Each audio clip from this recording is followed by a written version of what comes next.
What are the benefits of breastfeeding? I think I'd probably go it the other way, and I'd say, what are the disadvantages of not breastfeeding? What's the impact of not breastfeeding? If you don't breastfeed, you're more likely to have a baby that is hospitalised in the first year of life from things like gastroenteritis and diarrhea type infections. You're more likely to have a baby that dies of a cot death. You're more likely to have a baby that has respiratory infection, ear infection. The mum is more likely to have prolonged bleeding, a greater risk of premenopausal breast cancer. I could sit here for a long time and talk about all the bits and bobs. There's lots and lots of different research. Things like increasing IQ, increasing IQ potential. There's a really interesting study in Brazil that looks at that. Childhood cancer risk. There are cells in breast milk that ingest cancer cells that appear to be reducing cancer risk, and breast milk's being used by scientists now to develop anti-cancer medicines.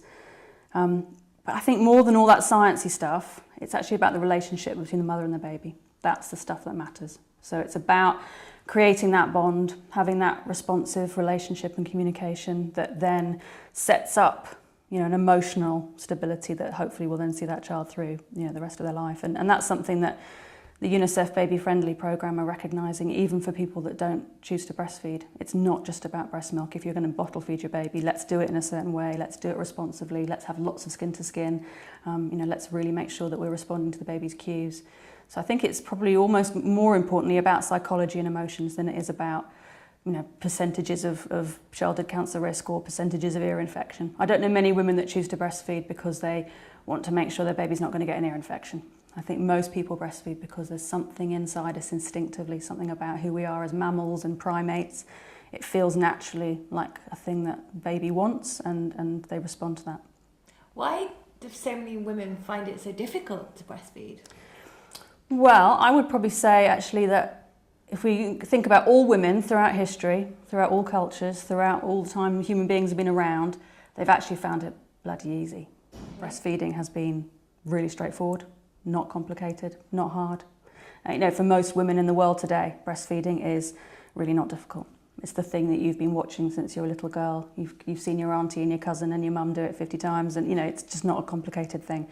In our culture, in the UK, we probably find it more complicated than any human group have ever done in history, just because we haven't got the background.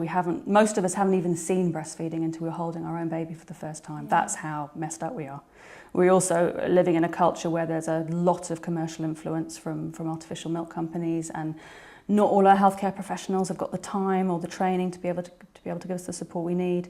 So, we're in a bit of a pickle. I think we're also in a bit of a pickle because of how we view the breast in terms of sexuality. Like in our culture, the breast is very sexual. Right up until the minute you get pregnant, the breast is all about attracting gaze, your sexual partner, your relationship. And then we're suddenly saying to all these new mums, we're talking about mums who are 15, 16, 17, we're suddenly saying, actually, for the last 15 years, we've been telling you it's all about being sexy. Forget all that, scrap it. It's actually about feeding your baby. And for everybody, whether the mum's 15 or 40, that's a big mental shift. Mm-hmm. And I don't think we're very good at making that shift. So when mums have given birth, they're still struggling about how to be a mum and a wife and a partner and a girlfriend and a mum at the same time. And they don't feel comfortable giving themselves to their baby. They feel like they're meant to keep something back. They feel like breasts are meant to be, for their partner, and we get into a bit of a muddle. So when we start to get to 4, 5, 6 months, lots of mums feel like they're meant to get their bodies back, or they don't feel comfortable with extended breastfeeding. I think that's got something to do with it as well. How long did the World Health Organization recommend that you should breastfeed for? Well, the World Health Organization say for all countries, so not just the developing world, if that's a term we sometimes use, for all countries you should breastfeed for a minimum of 2 years.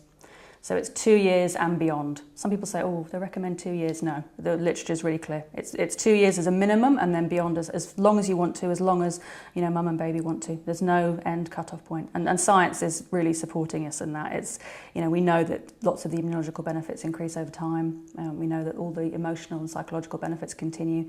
So you basically go as long as you want to. What's the biological age for finishing breastfeeding? Well, there's a really interesting anthropologist called Kathy Detweiler who wrote a really interesting paper that I'd suggest anybody looks up that talks about, let's compare us to all the other primates. Let's look at things like when do we lose our teeth, When do we reach sexual maturity? What's happening to our immunological system? All that stuff. And she reckons that actually the human age for weaning would be somewhere between about 2.5 and 7 years old. That's what probably makes sense based on our biology. Okay.